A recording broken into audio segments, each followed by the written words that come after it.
नमस्कार, good evening, welcome all. सबसे पहले दोस्तों तो आप लोगों को नए साल की ढेर सारी शुभकामनाएँ। ये नया साल आप लोगों के सारे सपने पूरे हो। ऐसी दुआ नहीं करता हूँ, उम्मीद भी करता हूँ आपके जो भी गोल्स है, आप हेल्दी रहे, आप हैप्पी रहे, खुश रहे और आपके लिए एक बहुत ही अमेज़िंग, इनक्रेडिबल ऐसा ये साल हो, ऐसी दुआ करता हूँ। आप लोग अच्छी संख्या में आए हैं, इससे मुझे खुशी हुई।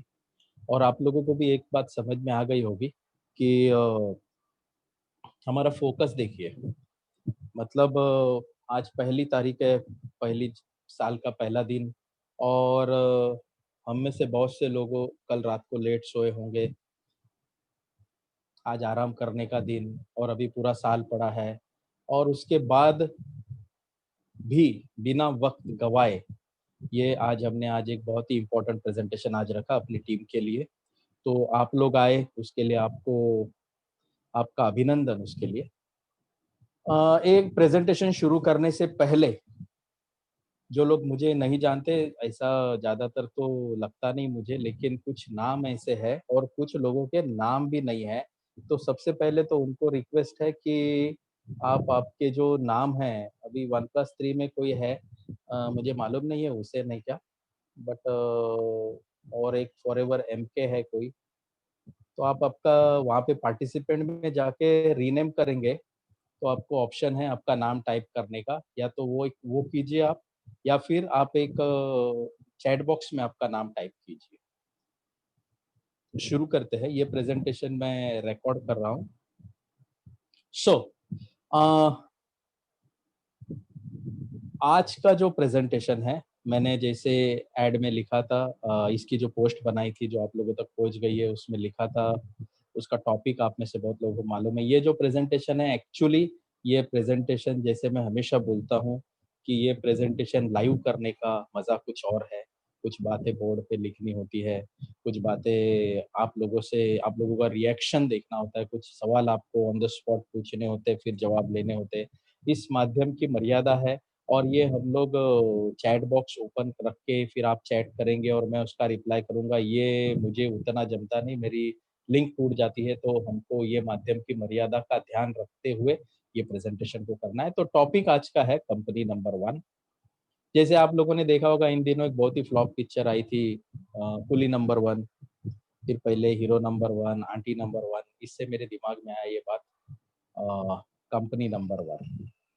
ऑब्वियसली ये कोई फ्लॉप पिक्चर की बात नहीं होने वाली है, ये बहुत ही इम्पोर्टेंट बात होने वाली है। और आज का ये जो टॉपिक है, जो मैं एक सीरीज़ कुछ दिनों पहले चला रहा था, ऑब्जेक्शन हैंडलिंग, उसमें का एक इम्पोर्टेंट ऑब्जेक्शन है, जिसको हैंडल करने के आर्ट आज हम लोग सीखने वाले हैं। ऑफ कोर्स ये जो टॉपिक है, जो ट्रेनिंग है, अभी जो आगे आप देखने वाले हैं, सबसे पहला इसका ड्यूरेशन, तो मैं कोशिश करूँगा ये 1 घंटे के आसपास रहे। मालूम नहीं मुझे, 40 मिनट में भी खत्म हो सकता है या डेढ़ 2 घंटे भी लग सकते हैं, आई डोंट नो।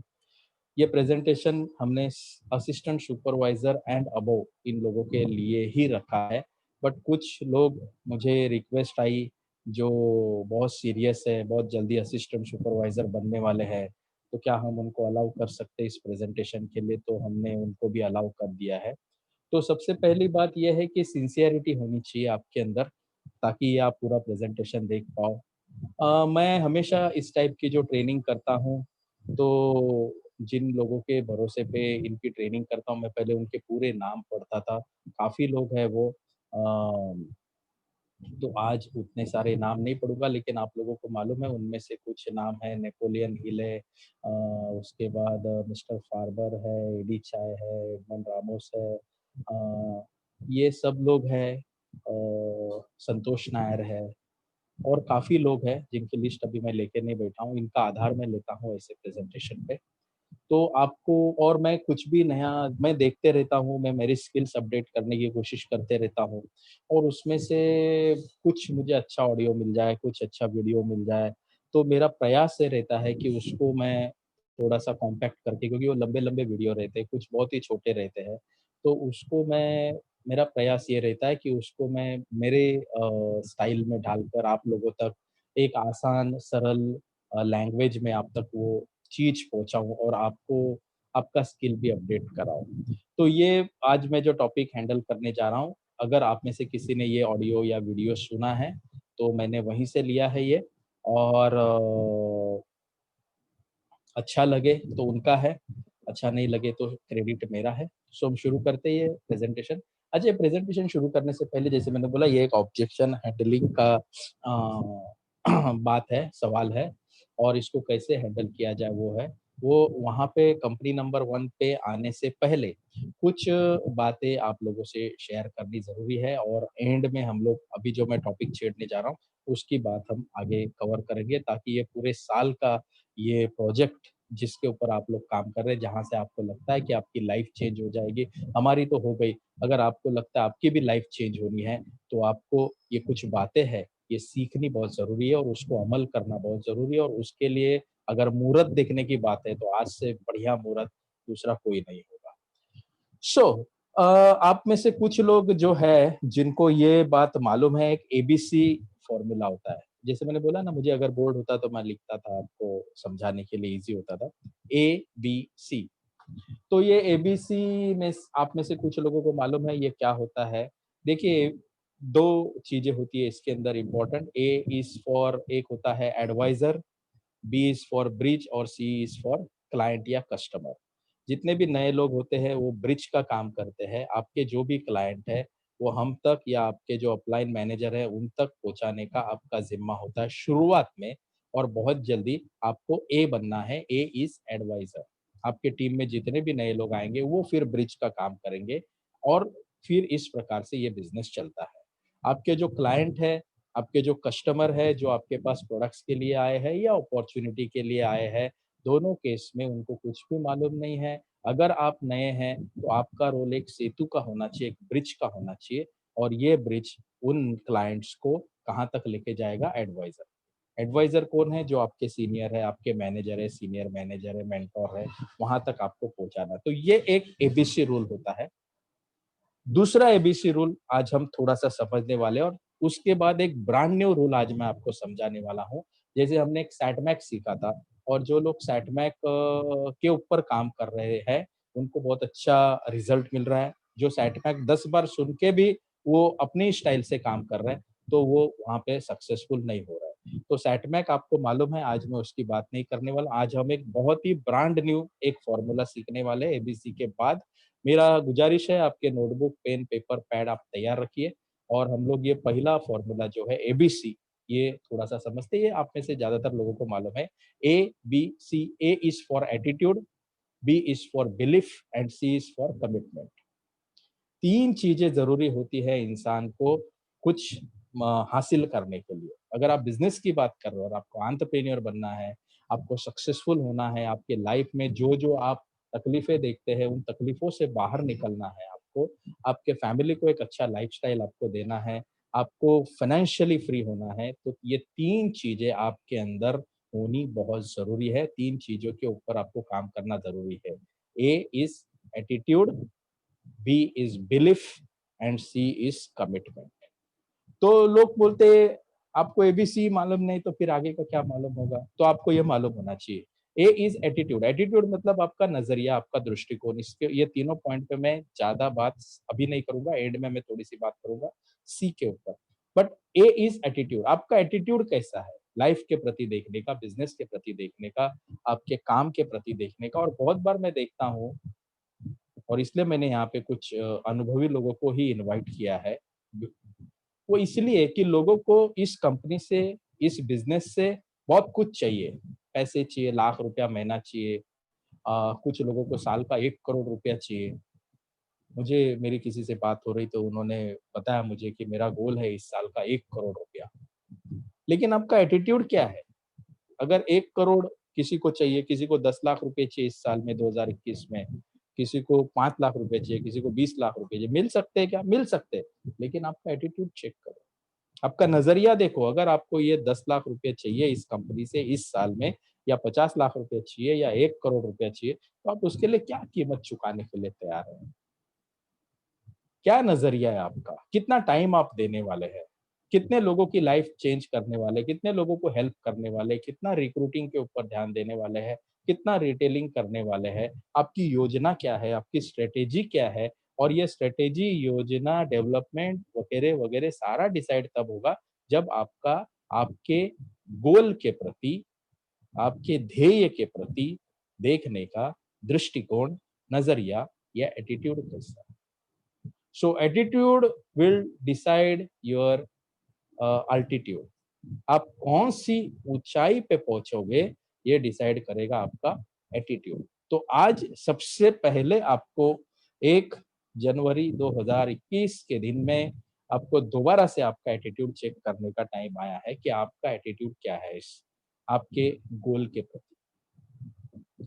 एक बार आपका एटीट्यूड सेट हो गया, आपका नज़रिया सेट हो गया, आपने कुछ चीज़ें आज आप पहला काम करना तो अभी ये देखो, अगर वापस एक बार चैलेंज आएगा, मेरे को पूछने का था कितने लोगों ने नई डायरी ली और उसका शुभारंभ किया। तो अगर आपने की है तो आप वहाँ टाइप करके रखिए, मैं बाद में देखूँगा, मैं अभी कोई चैट बॉक्स खोलने वाला नहीं हूँ। सो तो आपको ये देखना है कि आपके पास आपने शुरू किया क्या? आज सवेरे उठ के अगर आपने नहीं शुरू किया तो आज सोने से पहले आपको 2021 की एक डायरी लेनी है, आपके बजट के हिसाब से। ₹50 से शुरू होता है डायरी, आप 50, 200, 150, 300 व्हाटएवर, मोटी बड़ा वाला डायरी लेना, बड़ा, ताकि वो छोटा-छोटा मत लेना कॉम्पैक्ट। उसमें आपको एक-एक शब्द में वो शॉर्ट हैंड में लिखने वाला सिस्टम नहीं, सिस्टमैटिक लिखना आपका क्या है। साथ में मेरा सजेशन ये है, एक आप बड़ा रजिस्टर लेना इस साल, मोटा वाला। और उसमें भी आप लिखते रहना आपका क्या है, आपकी योजना क्या है, आप कैसे जाने वाले हो। अगर आप कोई इस साल का आपकी जो प्लानिंग है, तो इस साल में आप क्या-क्या करने वाले हो। अगर आपने डिसाइड किया कि मुझे इस साल एक 50 असिस्टेंट सुपरवाइज़र नए बनाने हैं, फ्रंट लाइन में, तो 50 असिस्टेंट सुपरवाइज़र बनाने पॉसिबल है क्या? पॉसिबल है। हाँ, पॉसिबल है। तो गायत्री ने बोला रजिस्टर ले लिया है। 50 असिस्टेंट सुपरवाइज़र 1 साल में बनाने फ्रंट लाइन में डायरेक्ट पे पॉसिबल है क्या? पॉसिबल है। अब इसको आपको डिवाइड करना पड़ेगा 12 महीने में। 12 महीने अपने पास पूरे मिलने वाले हैं, तो हर महीने कितने लोगों को असिस्टेंट सुपरवाइज़र बनाना है? 4 लोगों को असिस्टेंट सुपरवाइज़र बनाना है कम से कम। अगर आपने लिखा कि 50 लोगों को मुझे बनाना है और आप नवंबर तक सोते रहेंगे और नवंबर में जागेंगे, हाँ सर मेरे को करना है 50, तो क्या प्रैक्टिकली पॉसिबल नहीं होगा। हमने पिछले साल देखा था, आप में से कुछ लोगों ने ऐसे ही बात की थी और बाद में वो हवा हो गई। सो प्लीज़ ऐसा मत करना, इतना कैजुअली मत लेना। आपने देखा होगा ये ऐसे, और मैं तो हमेशा बोलता हूँ ये कोविड का छोड़ दो, लेकिन अदरवाइज़ भी ये अनसर्टेनिटी का ज़िंदगी है। लाइफ में कभी किसकी विकेट उड़ेगी कुछ मालूम नहीं। मुझे यहाँ पे शुरुआत में बता देना चाहिए, अच्छा टीम है, लेकिन मैं आपको बता देता हूँ क्योंकि मैं भूल जाऊँगा। हमारे टीम में नासिक ग्रुप में एक बहुत अच्छे असिस्टेंट सुपरवाइज़र है, ऋतुजा। आप लोग जानते हैं, आप में से कुछ लोग जानते होंगे उनको, ऋतुजा उशिरे। उनके पिताजी परसों एक्सपायर्ड हो गए। सो मुझे बहुत बुरा लगा है सुन के। एकदम वेंटिलेटर पे उनको डाला था, उसके बाद मुझे पता चला। और अभी अनफॉर्च्यूनेटली वो बेचारी ने प्रोडक्ट यूज़ नहीं किए, 15-20 दिन वो बीमार थे। कुछ प्रॉब्लम था, कोरोना नहीं था बट दूसरा कुछ प्रॉब्लम था, गुज़र गए। कहने का मतलब ये, अब ये अकेली लड़की है उनकी, उसको कोई भाई-वाई नहीं है, माँ और बेटी अब बस है। अब ये बेचारी यंग लड़की है, 20-21 साल की, और आगे पूरी ज़िंदगी है। तो ये मैं बोल रहा हूँ कि ये आपके साथ, आपकी फैमिली में ऐसा कुछ हो सकता है, ये अनफॉर्च्यूनेट हो सकता है, तो बहुत कैजुअली मत लेना अभी लाइफ़ को, अभी टाइम आया है थोड़ा सीरियस होने का। अभी यही चीज़ लोगों के पास, अगर किसी के घर में कुछ भी हो सकता है तो अनसर्टेनिटी है। लेकिन अगर एटलीस्ट फाइनेंशियली साउंड है, तो वो उस दुःख को, उस तकलीफ को, उस पीड़ा को सहने की थोड़ी-सी ताकत तो आती है। जो इमोशनल लॉस हो गया, वो तो हो गया, वो तो कितने भी रुपये डालो आएगा नहीं। लेकिन वो इमोशनल लॉस को सहने के लिए अगर आप फाइनेंशियली भी बैंकरप्ट है, कोलैप्स है, तो बहुत तकलीफ होती है, फिर पूरा संघर्ष बहुत बढ़ जाता है। तो इस बार आप लोग थोड़ा-सा सीरियस हो जाना, और यही मैं आपको सिखाने की, समझाने की, बताने की, जताने की कोशिश कर रहा हूँ कि आपका एटीट्यूड कैसा है। आपके ध्येय के प्रति आपका एटीट्यूड कैसा है। एक बार आपका एटीट्यूड सेट हो गया, आपने कुछ योजना बनाई, आपने एक प्लानिंग किया, फिर उस प्लान को रिजल्ट में लाने के लिए, उसमें जीतने के लिए, नियोजन को यशस्वी करने के लिए, सक्सेसफुल करने के लिए जो आपने कुछ बातें करने का ठाना है, उसमें आपका बिलीफ कितना है, आपका विश्वास कितना है। तो एक होता है नजरिया, दूसरा होता है बिलीफ। आपने ये जो गोल रखा, अभी कुछ लोग, जैसे मैंने जिक्र किया, एक शख्स का नाम नहीं बता रहा हूँ, जिन्होंने मुझे कहा कि मुझे इस साल में 2021 में फॉरएवर से 1 करोड़ रुपया चाहिए एक साल में। तो ये बोला तो है, ठीक है, मुझे अच्छा लगा कि अब वो ज्यादा मेहनत करेंगे, लेकिन उनको नहीं बोल रहा हूँ, जनरल मैं बात कर रहा हूँ कि आपका विश्वास कितना है कि ये आप ये कर पाएंगे, ये शिव धनुष्य उठा पाएंगे। कुछ लोगों ने मुझे लिख के भेजा है उनके टारगेट्स, मुझे अच्छा लगा। कुछ लोगों के टारगेट्स अभी तक नहीं आए हैं। सो ये आपका नजरिया दिखाता है। आपने, कुछ लोगों ने बोला मुझे मैनेजर बनना है, कुछ लोगों ने बोला मुझे एक मैनेजर बनाना है, कुछ लोगों ने बोला मुझे 2 मैनेजर बनाना है इस साल, कुछ लोगों ने लिखा है मुझे 10 मैनेजर बनाना है। तो आप ये जो लिख रहे हैं, 1 मैनेजर बनाना है, आधा मैनेजर बनाना है, 4 मैनेजर, 10 मैनेजर, इस पे आपका विश्वास कितना है? बहुत इंपॉर्टेंट रोल प्ले करता है बिलीफ। आपका इस कॉन्सेप्ट कॉन्सेप्ट के ऊपर विश्वास है, इस कंपनी के ऊपर विश्वास है, इसलिए बने रहे आप। लेकिन कितना है? क्या सचमुच है? क्या आपको लगता है कि कॉन्सेप्ट बहुत अच्छा है, कंपनी बहुत अच्छी है, उस पे हम आने वाले हैं कंपनी नंबर 1 पे, बट मेरे को नहीं जमता है, मेरा ही प्रॉब्लम, तो आपका खुद के ऊपर कितना विश्वास है? और ये विश्वास भी वो एटीट्यूड से ही कनेक्टेड है।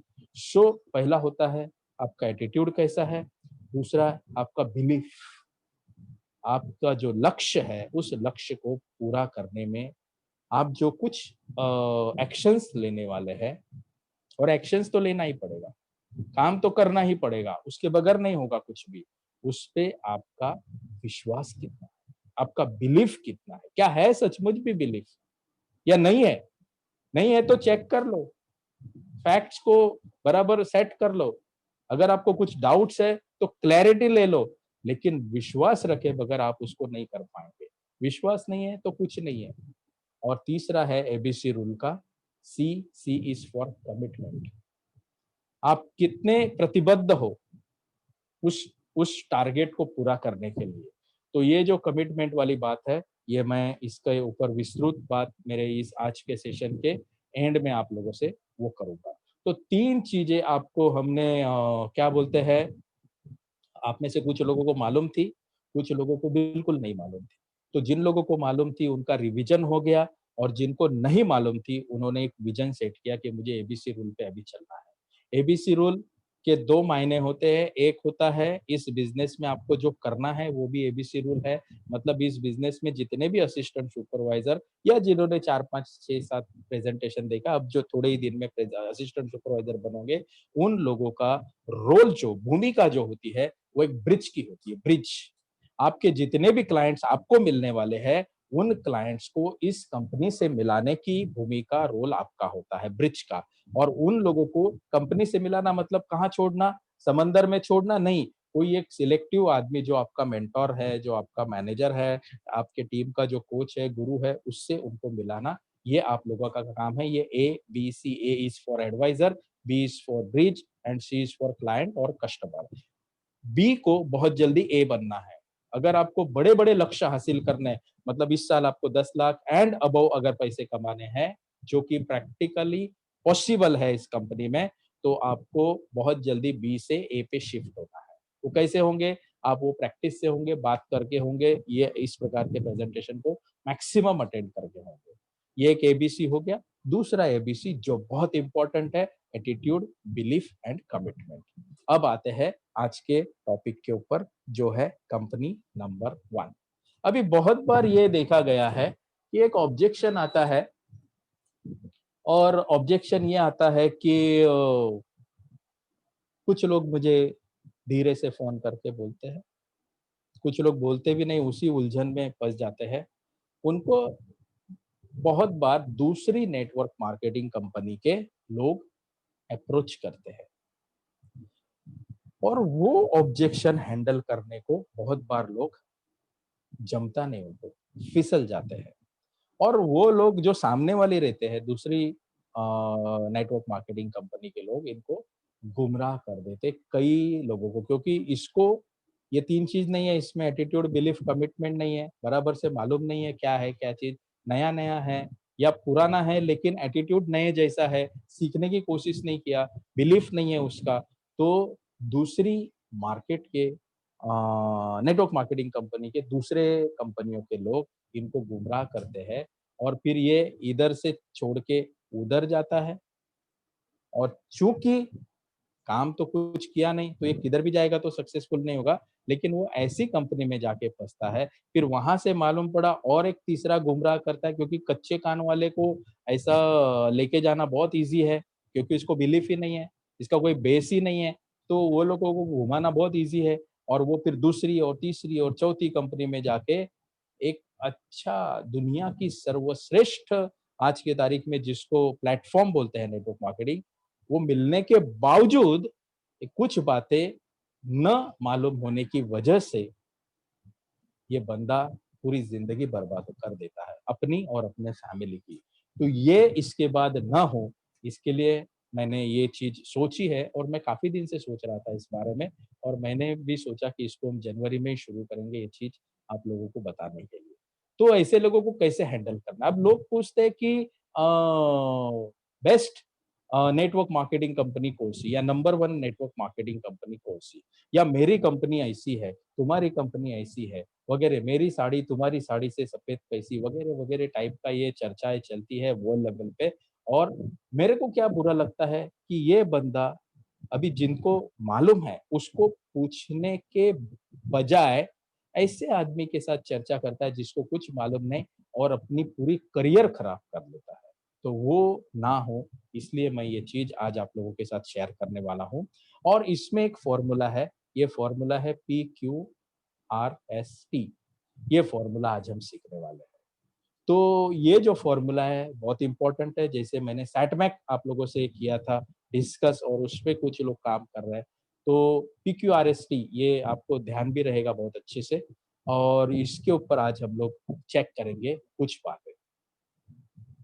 अब ये PQRST फ़ॉर्मूला क्या है और कैसे इस पे कंपनी को परखना चाहिए, ये समझने से पहले जो हम लोग अपने बिज़नेस प्रेज़ेंटेशन में, बिज़नेस अपॉर्च्युनिटी प्रेज़ेंटेशन में जो बातें बताते हैं कि कंपनी का सिलेक्शन करने के लिए क्या-क्या देखना चाहिए, एक कंपनी का बैकग्राउंड देखना चाहिए, प्रोडक्ट्स कैसे हैं देखना चाहिए और उसमें से मिलने वाला पैसा क्या है, ये 3 चीज़ें देखनी चाहिए। ये 3 चीज़ों का महत्व वैसा ही है, वो ज़रा भी हिला नहीं है। आज हम उसके अंदर की बाल की खाल निकालने वाले हैं। तो ये 3 चीज़ें अपनी जगह पे है, लेकिन आज हम थोड़ा-सा डिफरेंट एंगल से इसी चीज़ को समझने की कोशिश कर रहे हैं और ये मेन जो ऑब्जेक्शन है कि मेरी कंपनी, तेरी कंपनी, ये कंपनी, वो कंपनी, इसको कैसे हैंडल करना है। तो अगर आपको कोई बंदा आप में से किसी को अप्रोच कर रहा है, XYZ कंपनी है, मेरी ये कंपनी है, माई लाइफ है, वेस्टेज है, पेस्टेज है ये एमवे है और ग्लैमवे है, शैमवे है, वगैरह, वगैरह, वगैरह XYZ बाज़ार में बहुत सी कंपनियाँ हैं। आपको मालूम है बहुत से प्रॉब्लम चल रहे हैं, बहुत सी कुछ कंपनियाँ ठीक-ठाक है, लेकिन मेजॉरिटी कंपनियाँ फ्रॉड है। मेजॉरिटी कंपनियाँ फ्रॉड है। आप लोगों को भी मालूम है, आए दिन उनके प्रॉब्लम्स होते रहते हैं। तो हमको जब डिसाइड करना है, आपको कोई बंदा मिलता है, आपका पुराना दोस्त आया, उसको पता चला कि आप फॉरएवर कर रहे हो और वो आपको घुमाने की कोशिश करता है, तब आपको अगर कोई कंपनी ऑफर कर रहा है, तो आपको कैसे आपको उसको हैंडल करना है और कैसे समझना है कि बेस्ट कंपनी कैसे डिसाइड होती है, वो हम आज समझने की कोशिश करेंगे। तो फॉर्मूला तो मैंने आपको दे दिया ऑलरेडी PQRST। तो सबसे पहला है P, अगर आप लिख रहे हैं तो लिखिए। P से होता है प्रोडक्ट क्वालिटी, प्रोडक्ट क्वालिटी। वो बंदे को पूछना है या आपको ये ध्यान में रहना चाहिए कि जो कंपनी आपको ऑफर कर रही है, वो बंदा ऑफर कर रहा है आपको कोई XYZ कंपनी, तो उनके पास व्हाट काइंड ऑफ प्रोडक्ट और services your company is offering.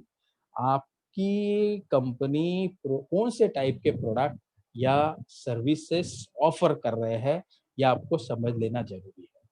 अब देखिए, हमेशा अच्छी कंपनी के प्रोडक्ट जेन्युइन होते हैं और वैल्यू फॉर मनी होते हैं। जेन्युइन और वैल्यू फॉर मनी। तकलीफ ये है कि कोई भी ऐरा गैरा नत्थु फेरा यही बोलता है कि मेरे कंपनी के प्रोडक्ट जेन्युइन है और वो वैल्यू फॉर मनी है। आपको कैसे समझाना, कैसे समझना और कैसे समझाना है? आपको एक इम्पोर्टेंट बात ध्यान में रखनी का है, इसको इसका जो टेस्ट है, टेस्ट या क्राइटेरिया जो है, ये बहुत इंपॉर्टेंट चीज है कि कैसे वो प्रोडक्ट जेन्युइन है, ये समझना है। खास करके नेटवर्क मार्केटिंग कंपनी के, क्योंकि सभी बोलते हैं हमारे प्रोडक्ट बहुत अच्छे, हमारे प्रोडक्ट बहुत अच्छे। आपको फॉरएवर के प्रोडक्ट की तो ताकत मालूम है, जिसकी चर्चा हम बाद में करेंगे। अभी हम जनरली एक ऑब्जेक्शन हैंडलिंग का सीखने की कोशिश कर रहे हैं कि वो बंदा जब बोलता है कि हमारे प्रोडक्ट जेन्युइन है, वैल्यू फॉर मनी है, तो टेस्ट क्या है? टेस्ट ये है कि उसको पूछना है या आपको ये समझना है कि ये आपके जो प्रोडक्ट है, क्या वो बगैर नेटवर्क मार्केटिंग बिजनेस अपॉर्चुनिटी के बगैर भी आप या आपके टीम मेंबर इसको खरीदेंगे क्या? ध्यान से समझना। अगर आपके प्रोडक्ट इतने अच्छे हैं, बहुत अच्छे हैं, तो उस प्रोडक्ट को आपकी जो नेटवर्क मार्केटिंग बिजनेस अपॉर्चुनिटी है, उसके बगैर भी आप खरीदेंगे या आपके टीम मेंबर खरीदेंगे लाइन लगा लगा के, जैसे फॉरएवर में लोग लेते हैं, जिनको बिजनेस से कोई लेना देना नहीं है, लेकिन फिर भी लाइन लगा लगा के प्रोडक्ट लेते हैं। प्रोडक्ट कभी थोड़े दिन के लिए अवेलेबल नहीं है तो परेशान हो जाते हैं। ऐसा आपकी कंपनी में होता है क्या? और मेजॉरिटी कंपनी का, ये मेरा पर्सनल स्टडी भी है, मेरा अभ्यास भी है, और आप लोगों ने भी नोटिस किया होगा कि मेजॉरिटी कंपनीज, खाली एक गवर्नमेंट का एक रूल है कि आपकी नेटवर्क मार्केटिंग कंपनी तो आपके पास प्रोडक्ट होने चाहिए, तो वो खाली लॉ को क्या बोलेंगे, बाईपास करने के लिए वो एक डमी कुछ ना कुछ प्रोडक्ट रखते, कुछ भी प्रोडक्ट रखते। फिर कोई कंपनी रखती है, आप 15,000 रुपया, तो क्या आपका ऐसा भी खर्चा हो जाता है, 15,000 में तो आपको 2 सूट तो मिल रहा ही है। अगर वो अपॉर्चुनिटी निकाल दे, तो क्या आप जाके 15,000 का 2 सूट लेने वाले हैं, या आप किसी को प्रमोट करने वाले? 15,000 का 2 सूट ले लो, बहुत अच्छा है, अभी ठंडी बहुत साल के बाद बंबई में आई या इधर आई, तो आप करने वाले हैं ऐसा? तो यहाँ पे वो खरी नहीं उतरती वो कंपनी। आपने ये भी सुना होगा कुछ लोगों से, जो सो कॉल्ड लीडर है या ट्रेनर है, वो लोग बोलते हैं कि यार प्रोडक्ट की क्या बात करते हैं, प्रोडक्ट को भूल जाओ, प्रोडक्ट खरीदो और फेंक दो गटार में, अपॉर्चुनिटी बेचो। देखो, अपॉर्चुनिटी बेचना वहां तक ठीक है, लेकिन पहले का सेंटेंस एकदम कुछ दम नहीं है उसमें। अपॉर्चुनिटी बेचो, लेकिन किसके किसके बलबूते पे? उसका बेस क्या है, उसका कोर क्या है? वो तो प्रोडक्ट ही है। सो प्रोडक्ट अगर सही नहीं है, तो लॉन्ग टर्म तक आपका बिजनेस चलेगा नहीं, आपकी और आप जो इस ये जो खूबसूरत कॉन्सेप्ट है नेटवर्क मार्केटिंग, उसमें आप जो करियर के हिसाब से आए हैं, वो होगा नहीं। तो प्रोडक्ट क्वालिटी बहुत ही बेहतरीन होनी चाहिए। एक चीज आपको, इम्पोर्टेंट चीज आपको ध्यान में रखनी है कि ये जो बिजनेस है नेटवर्क मार्केटिंग का, ये बिजनेस एक बार प्रोडक्ट बेचने से या सेल करने से नहीं चलता। वापिस खोलू, ये जो बिजनेस है नेटवर्क मार्केटिंग का, एक बार प्रोडक्ट बेचने से नहीं चलता। ये रिकमेंडेशन का बिजनेस है। प्रोडक्ट हमारे गोडाउन में पड़े हैं, उसको बार बार लोगों से बात करके, रेकमेंड करके उसको प्रोडक्ट वहां तक, कस्टमर तक पहुंचाना पड़ता है, उसके ही हमको पैसे मिलते हैं। एक बार बेचने से नहीं होता है, बार बार बेचना पड़ता है। और बार बार अगर बेचना है, तो वो प्रोडक्ट जेन्युइन होना चाहिए और उसकी वैल्यू फॉर मनी होनी चाहिए। तो पीक्यूआरएसटी में का सबसे पहला जो क्राइटेरिया है, वो है प्रोडक्ट क्वालिटी। आपको ये समझ में आ गया? उसमें उसकी बात करो, 90% कंपनियों के जो आपको बताने आए हैं लोग, उनकी विकेट वहीं पे उड़ जाएगी। और वो आपकी बात अगर आपको ये मालूम है, अगर आज आप ये नोट कर रहे हो, और ये मैं रिकॉर्ड भी कर रहा हूँ, देखता हूँ मैं इसको कैसे आगे डिस्ट्रीब्यूट कर पाऊंगा, लेकिन ये अगर आपको मालूम है, तो आप फिर ये चीजें उससे जैसे मैं अभी आपको बता रहा हूँ, उसमें का 90% 80% भी अगर आपने इतना कॉन्फिडेंस से, इतनी बिलीफ से, ये एटीट्यूड से सामने वाले को रख दिया, तो वो जो आपको घुमाने आया था ना, वो आपकी तरफ आ जाएगा। ये पहले में ही, पी में ही। सेकंड होता है क्यू। क्यू का मतलब है क्वांटिटेटिव मोमेंटम। क्वांटिटेटिव मोमेंटेटम मोमेंटम, अगर आप लिख लीजिए क्वांटिटेटिव मोमेंटम। क्या ये कंपनी समय के साथ ग्रो कर रही है? इसका मतलब है जो बंदा आपको बताने आया है, उसको पूछना है आपको कि क्या तुम्हारी कंपनी, या जिस कंपनी को तुम नंबर वन की हैसियत से देखने का सोच रहे हो, क्या वो कंपनी समय के साथ ग्रो कर रही है? क्या उसके पास लेटेस्ट इनोवेशन है, latest technology, adaptability to new technique, new changes? मतलब क्या ये कंपनी जमाने के साथ आगे बढ़ रही है? क्या इसमें नए इनोवेशन हो रहे हैं, लेटेस्ट इनोवेशन हो रहा है, लेटेस्ट टेक्नोलॉजी है, नई नई चीजों को क्या ये एडॉप्ट कर रही है, नए चेंजेस को क्या ये ले रही है, आत्मसात कर रही है, और वो चीजें आप तक पहुंचा रही है? क्या वो बाबा आदम के जमाने से चल रहा है वही चीज? और वही चीज आपको, अरे चलता है रे, आप प्रोडक्ट फेंक दो, खाली दो मेंबर लाओ, ऐसी वाली कंपनी है? या कुछ नया जमाने के साथ जो जो ट्रेंड्स आ रहे हैं उसके साथ में चल रही है? सो ये आपको सेकंड क्राइटेरिया है। ये है क्वांटिटेटिव मोमेंटम। पहला था प्रोडक्ट क्वालिटी, दूसरा था quantitative quantitative momentum. Quantitative momentum मतलब क्या ये कंपनी जमाने के साथ ग्रो कर रही है क्या? जैसा मैंने अभी अभी बताया कि नया जो लेटेस्ट जो भी इनोवेशन आ रहा है, लेटेस्ट टेक्नोलॉजी आ रहा है, लेटेस्ट चेंजेस आ रहे हैं, पूरा जमाना बदल गया है, अंदर बाहर ऊपर नीचे आगे पीछे सारा बदल गया। क्या आपकी कंपनी, हमारी कंपनी वो सब कर रही है? जमाने के साथ बढ़ रही है, आगे बदलाव ला रही है? नहीं ला रही है, तो खत्म, वो बंदा वहां पे जाएगा। P Q R. आर तो बहुत ही इंपॉर्टेंट है, बहुत ज्यादा इंपॉर्टेंट है, और वो है रेवेन्यू स्ट्रक्चर। तीसरा जो होता है वो होता है revenue structure. Revenue structure, note कैसा मिलता है, उसका स्ट्रक्चर कैसा है? सो क्या आपका जो इनकम का जो डिस्ट्रीब्यूशन है वो फेयर एंड जनरस है? फेयर एंड जनरस, ये दो चीज इंपॉर्टेंट है, fair and generous. Revenue structure मतलब जो पैसा बांटती है कंपनी, वो कैसे बांटती, फेयर है वो डिस्ट्रीब्यूटर फ्रेंडली है कि कंपनी फ्रेंडली है? कोई भी कंपनी चलाने के लिए उनके पास तो रेवेन्यू होना जरूरी है, लेकिन 100 रुपए अगर आते हैं तो उसमें से कितने रुपये वो अपने पास रखती है, और उसमें से कितने डिस्ट्रीब्यूटर को दे रही है, या नहीं भी दे रही है, टाइम पे दे रही है, या पिछले 2 महीने का बाकी है तो अभी एक काम करो, अभी का ले लो, बाकी का बाद में देंगे, अभी तो मार्केट बहुत खराब है, लॉकडाउन है, ये है वो है, ऐसा कर रही है? क्या बराबर 15 तारीख को पैसे दे रही है आपके? उसके पास सस्टेनेबल इनकम प्लान है, प्रॉपर रिवॉर्ड सिस्टम है, ट्रांसपेरेंसी है? ये बातें आपको आपको जो घुमाने की कोशिश कर रहा है ना, उसको पूछना है। क्या पूछना है? पहला, आपका जो इनकम डिस्ट्रीब्यूशन है, क्या वो फेयर एंड जनरस है? उसके बाद आपके पास कोई सस्टेनेबल इनकम प्लान है कैसा है, कैसा है? आप आप कितना डिस्ट्रीब्यूटर फ्रेंडली कंपनी है, कंपनी फ्रेंडली कंपनी, कौन से अमाउंट पे आप कमीशन देते हो, ये पूछो। कौन से अमाउंट पे कमीशन देते हो? यहाँ पे मैं भूल जाऊँ उसके पहले बता देता हूँ, फॉरएवर में और बाकी की कंपनियों में इसलिए ये कंपनी यूनिक है कि बाकी की कंपनियों में अगर आप 100 रुपए का माल खरीदते हो, 100 रुपए का माल खरीदते हो, तो उसका 40 या 50 या 30 या मैक्सिमम 60 रुपए पे आपको कमीशन बटता है। 60 रुपए पे मतलब पहला 40 रुपया तो सीधा सीधा कंपनी ने जेब में डाल दिया, 40% सीधा सीधा जेब में डाल दिया। बचा हुआ 60 रुपए पे फिर वो कर रही है जो भी गेम, उसमें से आधा उनका, फिर बाकी ये ऐसे परसेंट ऐसा अपना हो रहा है। अपने इसमें क्या हो रहा है, अपना जो भी होलसेल प्राइस है उसका 144% कंपनी आपको देती है। 144% जो बीआरपी होता है उसके ऊपर कमीशन बनता है अपना।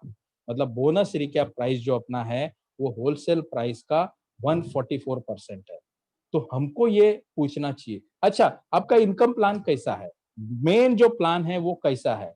ऐसा बोलते हैं, मैंने बहुत से लोगों को सुना, वीडियोस देखे, कुछ पढ़ा, उसमें से मैं ये नतीजे पर पहुंचा हूँ कि जो इनकम प्लान होता है, जैसे अपना होता है ये जो 5 स्टेप्स 1, 2, 3, 4, 5 आप में से इसलिए मेजॉरिटी लोगों को मालूम है कि पहली स्टेप पे प्रेफर्ड कस्टमर, फिर assistant supervisor, supervisor, assistant manager, manager. Assistant no preferred customer के लिए क्या करना है आपको मालूम है, कुछ नहीं करना है, 15% डिस्काउंट मिलता है। असिस्टेंट सुपरवाइज़र को 2 सीसी करना है, 2 सीसी मतलब 30,000 का टर्नओवर करना है तो उसको 20% कमीशन आता है और 5% पर्सनल बोनस। सुपरवाइज़र को 25 सीसी पूरे ग्रुप का करेगा तो उसको 8% पर्सनल बोनस और उसको 30% डिस्काउंट मिलता है। उसके बाद थर्ड लेवल पे असिस्टेंट मैनेजर 75 सीसी करके बनता है और उसको 13% पर्सनल बोनस और 120 सीसी जब पूरे ग्रुप के साथ करता है तो बंदा मैनेजर बन जाता है, उसको 18% पर्सनल बोनस। ये चीजें मैंने आपको बताई, ये इसको मुझे अभी 70 सेकंड लगे, 70 सेकंड्स। बेसिक कोर प्लान जो है 3 से लेके 5 मिनट में खत्म होना चाहिए। 3 से लेके 5 मिनट में, कुछ-कुछ लोग तो बोलते हैं 60 सेकंड में होना चाहिए, 1 मिनट में होना चाहिए, 2 मिनट में, कोई किसी का मैं देख रहा था बोला 3 मिनट में। लेकिन मेरा जो समझ ये बहुत लोगों के मैंने सुनने के बाद 5 मिनट के अंदर अगर आपका कोर जो बिज़नेस प्लान है, पूरी अपॉर्च्युनिटी की बात नहीं कर रहा हूँ मैं, लेकिन जो स्टेप्स है इस बिज़नेस में करना क्या है, वो अगर आप 5 मिनट के अंदर नहीं समझा सकते हो, तो फिर आपका सिंपल, सरल ऐसा मार्केटिंग प्लान, इनकम प्लान नहीं है, आपका बहुत ही कॉम्प्लिकेटेड प्लान। बहुत लोग वो जो सिखाने को शुरू करता है, आपको करने का क्या, वो गोले-गोले निकालते हैं, वो आधे घंटे में उसके अंदर ही उलझ जाता है वो उसमें से बाहर निकलने कोई उसको जमता नहीं, तो वो अगर उसको नहीं समझा तो नीचे कहाँ से उसका डुप्लीकेशन होगा। तो बेसिक जो प्लान जिसको बोलते हैं, जो सीप सीढ़ियाँ है कैसे प्रेफर्ड कस्टमर से मैनेजर, ये जो सफर है, अगर 5 मिनट के अंदर आप नहीं दिखा सकते, तो उस कंपनी का प्लान जो है, वो बहुत ही कॉम्प्लिकेटेड है। रेवेन्यू स्ट्रक्चर में सबसे इम्पोर्टेंट बात है, सबसे इम्पोर्टेंट बात, आपका जो इनकम है, वो कभी भी रिक्रूटिंग पे नहीं मिलना चाहिए। वो मिलना चाहिए आपके वॉल्यूम पे, आपके टर्नओवर पे। जेन्युइन कंपनी वो होती है जो नेटवर्क मार्केटिंग की जेन्युइन कंपनी की बात कर रहा हूँ मैं, जो रिक्रूटिंग पे कभी भी पैसा नहीं देती। वो देती है आपके टर्नओवर के ऊपर आपको इनकम आता है। तो कोई कंपनी अगर आपको रिक्रूटिंग पे पैसा दे रही है, समझ लो फ्रॉड है। वो भागने वाली है, गायब होने वाली है। सिर्फ रिक्रूट करो, बंदे को लेके आओ, आपको इतना पैसा मिलेगा। तो समझ लो वो फिर वो जो जिसको लेके आया उसको बराबर काटने वाली है और आपको कुछ कमीशन देने वाली है। तो रिक्रूटिंग पे नहीं होना चाहिए। तो रेवेन्यू स्ट्रक्चर में आपको ये 3-4 बातें समझनी है। सबसे पहली बात समझनी है कि आप हमारा जो इनकम का जो डिस्ट्रीब्यूशन प्लान है, क्या वो फेयर एंड जनरस है? सस्टेनेबल इनकम प्लान है क्या? प्रॉपर रिवॉर्ड सिस्टम, ट्रांसपेरेंसी है क्या उसमें? जैसे हमने बताया फॉरएवर में उसकी जो होलसेल प्राइस, आप में से मेजॉरिटी लोगों के पास प्राइस लिस्ट है, तो आप देख लेना होलसेल प्राइस टू बीआरपी का जो डिफरेंस है वो है 144%। और आप अगर कोई भी प्रोडक्ट खरीदते हो तो उसकी जो होलसेल प्राइस है, बीच में जो टैक्सेस होते हैं वो तो गवर्नमेंट को जाते हैं। टैक्सेस आज अपना फॉर एग्जांपल अगर आप एलोवेरा जेल का बात करते हो, तो एलोवेरा जेल के ऊपर 12% जीएसटी है। इसलिए 12% ऐड करने के बाद वो उसकी जो एक्स वाई जेड प्राइस होती है, ठीक है। अगर हम असिस्टेंट सुपरवाइजर की एंड अबो की बात करते हैं, जिसको हम एफबीओ प्राइस बोलते हैं, तो वो है 1195।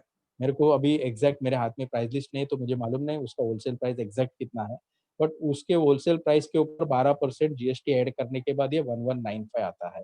कल 1 तारीख आ जाए, कल अगर हमारी गवर्नमेंट बोलती है कि जीएसटी 5% हो गया, तो ऑब्वियसली अपना प्राइस कम हो जाएगा। 12% टैक्स जो गवर्नमेंट को जाता था वो नहीं जाएगा, अपना होलसेल प्राइस वही है, लेकिन ये टैक्स 12 के बदले 5% हो गया, तो ऑब्वियसली अपनी प्राइस कम हो जाएगी। ठीक है। अभी ध्यान में रखना ये चीज जो मैं बता रहा हूँ, ये मैंने यहाँ पे ये रखा, ये अपना होलसेल प्राइस है। अपने को जो कमीशन आता है वो बीआरपी पे आता है। BRP is bonus recap price. Aloe vera gel का बीआरपी है, अगर मैं गलत नहीं बोल रहा हूँ, तो वो 1530 रुपया है या 1525 रुपया है समथिंग। मतलब आप 1200 रुपये, 1195 का जेल खरीदते हो, लेकिन आपको कमीशन इसकी जो होलसेल प्राइस है वो सब मेरे ख्याल से 1044 या समथिंग है, उसका 144% 1530 रुपये के ऊपर आपको कमीशन आता है। ये ट्रांसपेरेंसी, ये प्राइस लिस्ट आपको दे दिया है, इसमें कोई छुपा के नहीं रखा है। कल को जीएसटी 12 का बदली 24% हो गया तो क्या हो जाएगा? नया प्राइस लिस्ट आ जाएगा और आपको वैसा करना पड़ेगा। तो इसमें भाव बढ़ गया। भाव क्यों बढ़ गया? क्योंकि गवर्नमेंट का जो टैक्स है जीएसटी वो बढ़ गया, कम हो गया। जीएसटी माफ कर दिया। कल को मान लो कंपनी बोली, गवर्नमेंट बोला अरे यार, हाँ ये मुझे जयेश भाई ने लिखा, thank you very much, aloe vera gel का होलसेल प्राइस है 1057 और बीआरपी 1524।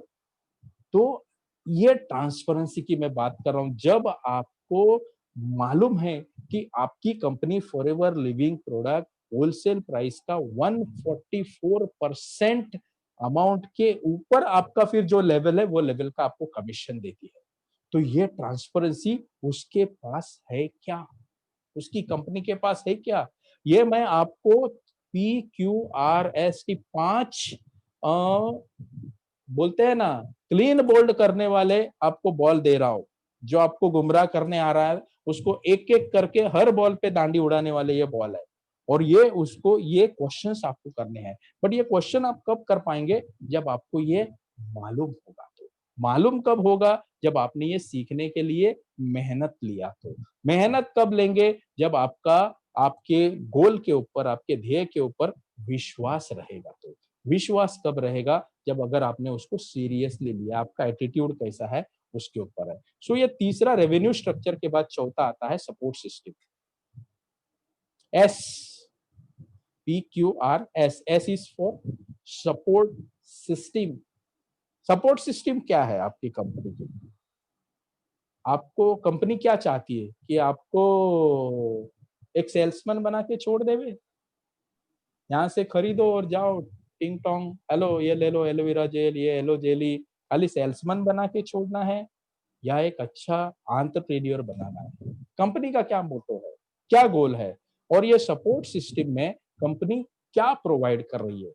मतलब उसकी जो ट्रेनिंग और सपोर्ट सिस्टम है, ये कुछ रिलायबल और प्रूवन है क्या?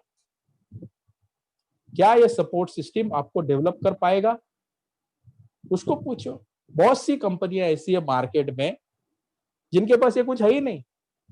कोई तो एक हॉल लेते हैं बड़ा, उधर एक जैसा अपना सक्सेस डे होता है वैसा साल में एक बार एक बहुत बड़ा इवेंट करते, कोई भाड़े से दो चार स्पीकर को लेके आते, फिर लाइटिंग वाइटिंग डीजे वीजे लगा के और बस उसके बाद डायरेक्ट 6 महीने के बाद वैसा एक इवेंट होता है। ट्रेनिंग सिस्टम किधर है? सपोर्ट सिस्टम किधर है? आपका डेवलपमेंट के लिए क्या कर रहा है कंपनी? और इससे आपको लगता है आप कुछ बन पाओगे इसमें? देखिए, एक इम्पोर्टेंट बात समझने की कोशिश कीजिए। लोग नेटवर्क मार्केटिंग में आते हैं, मेजोरिटी लोग तो पार्ट टाइम के हिसाब से आते हैं, वो ऑलरेडी बिजी है और फिर उसको कुछ करना है, उसको कुछ सपना हासिल करना है। लेकिन आपको जो सबसे इम्पोर्टेंट चीज ध्यान में रखनी है कि यहाँ पे जब बंदा नेटवर्क मार्केटिंग करने आता है, तो कोई कोर्स करके आता है क्या नेटवर्क मार्केटिंग का? कोई ऐसा कोई स्कूल, कोई कॉलेज, अभी कुछ यूनिवर्सिटी में सिखाने का शुरू हुआ, लेकिन वहां तक कितने लोग पहुंचेंगे? अभी एक हिमाचल में एक अच्छा यूनिवर्सिटी ने बहुत अच्छा कोर्स भी शुरू किया है, बट अदरवाइज कहाँ से है? कोई सिखा रहा है बाहर? वहां से कोई पढ़ के आ रहा है, कोई सीख के आ रहा है, कोई डिग्री लेके आ रहा है? नहीं, एकदम ब्रांड न्यू, कुछ मालूम नहीं, ऑपरेशन करने के लिए आ गए इधर, कुछ मालूम नहीं उसको नेटवर्क मार्केटिंग, खाली सुना है। वो 2 मेंबर बनाओ बस, फिर ऐसा टंगड़ी ऊपर करके बैठ जाओ, ये 4 मेंबर लाके रखो, फिर वो लोग काम करेंगे अपने। इतना सुना, ऐसा है क्या नेटवर्क? नहीं, नेटवर्क मार्केटिंग ये नहीं, नेटवर्क मार्केटिंग स्टडी लगता है, नेटवर्क मार्केटिंग बहुत सी चीजें लगती है। तो ये चीजें सिखाने का उस कंपनी के पास क्या सिस्टम है, सपोर्ट सिस्टम क्या है? तो ये आपको उसको, जब आपको वो कोई गुमराह कर रहा है, आपको चाय पिला रहा है, छाछ पिला रहा है, बियर पिलाते पिलाते जो आपको गुमराह कर रहा है, और जब आप उसको ये एक के बाद एक चीजें पूछते जाओगे, तो आपका ज्ञान दिखाई देगा, आपका कॉन्फिडेंस दिखाई देगा और जब आप इसके बाद ये मेरा कॉन्वर्सेशन जो शुरू है, ये खत्म करने के बाद 5 मिनट के अंदर ये 5 स्टेप उसको दिखाएँगे, तो बोलेगा कल मैं ऑफिस आता हूँ और मेरी 2 सीसी खत्म कर रहा हूँ। ये नॉलेजेबल बंदा है, ये इसको मालूम है कुछ, इसके साथ काम करने में मज़ा आएगा। तो आपको पहला मालूम होना चाहिए कि उसको क्या-क्या चीज़ें अच्छी कंपनी का चयन या नंबर 1 या टॉप की या बेस्ट कंपनी का चयन कौन से क्राइटेरिया पे होता है, इसकी हम चर्चा करने वाले हैं। तो बाजार में कोई ऐसा नेटवर्क मार्केटिंग का स्कूल नहीं, तो हमारी कंपनी क्या आपको ये ट्रेनिंग्स दे रही है? क्या अलग-अलग टॉपिक में कुछ सिखा रही है? ट्रेनिंग और डेवलपमेंट सिस्टम में क्या अपडेटेड सिस्टम होना चाहिए। वही बाबा आदम का नहीं, वो पहला से जो चल रहा था वैसा नहीं चलेगा। अपडेटेड अपडेटेड एकदम जिसको बोलते हैं रॉक सॉलिड ऐसा ट्रेनिंग सिस्टम।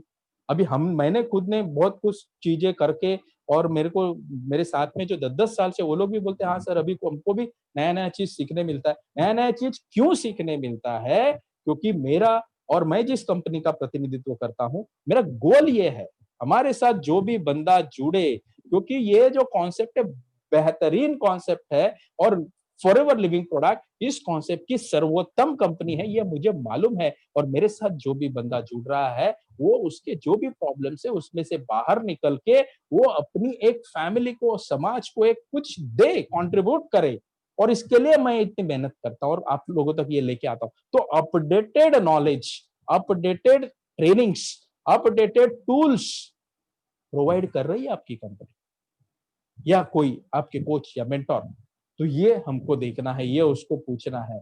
और एक चीज में इंपॉर्टेंट चीज है जिसके ऊपर मैं खुद अभी स्टडी कर रहा हूँ और वो भी हम लोग लाएंगे और जब भी अपने को चांस मिलेगा, ये थोड़ा सिस्टम, ये लॉकडाउन पॉकडाउन ऑलमोस्ट खत्म हुआ, लेकिन जो फाइनल जो अभी ये 2-4 महीने हो जाएंगे, खुल जाएंगे, तो हमको ये भी अभी देखना है कि ऑनलाइन बिजनेस बिल्डिंग और सोशल मीडिया मास्टरी ये सिखाने के लिए कंपनी क्या कर रही है।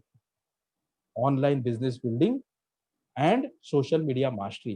देखिए आपको पता होगा जब ये लॉकडाउन शुरू हुआ तो हमारे कंपनी में कुछ ऐसे ट्रेनिंग्स कंटिन्यू शुरू हो गए कि ऑनलाइन में कैसे काम किया जाए, सोशल मीडिया कैसे होता है, क्या होता है, वगैरह वगैरह। ये सब चीजें क्यों आई? क्योंकि ये कंपनी सिर्फ सेल्समैन बनाने में विश्वास नहीं रखती, एक अच्छा इंसान, एक अच्छा एंटरप्रेन्योर बनाने में ये कंपनी विश्वास रखती है। तो आपको उस बंदे को पूछना है कि भैया तेरी कंपनी ये सब करती है क्या?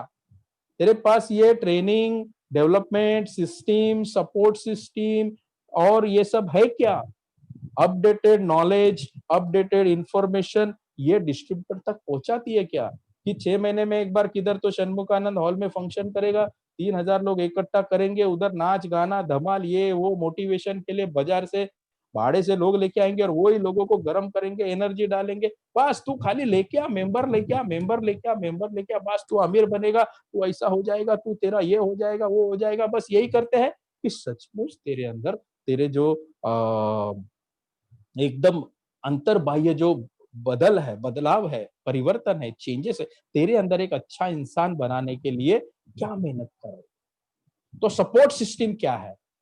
PQRS और उसके बाद T होता है सबसे इंपॉर्टेंट, वो होता है ट्रस्टवर्दी रेपुटेशन। अगर आप लिख रहे हैं, लिखिए ट्रस्टवर्दी,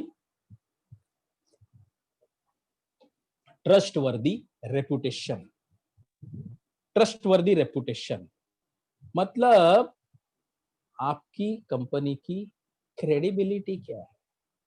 पिछले सालों से क्या है, आपका ट्रैक रिकॉर्ड क्या है? बहुत सी कंपनियां तो पिछले साल में और कुछ नाम से थी या कुछ सालों का क्या अभी-अभी आई है और कुछ तो गायब हो गई है, भाग गई है। आपको ये देखना है कि उस कंपनी का क्रेडिबिलिटी क्या है? उस कंपनी का ट्रैक रिकॉर्ड क्या है? जो नेसेसरी सर्टिफिकेट्स होते हैं, वो सारे हैं क्या?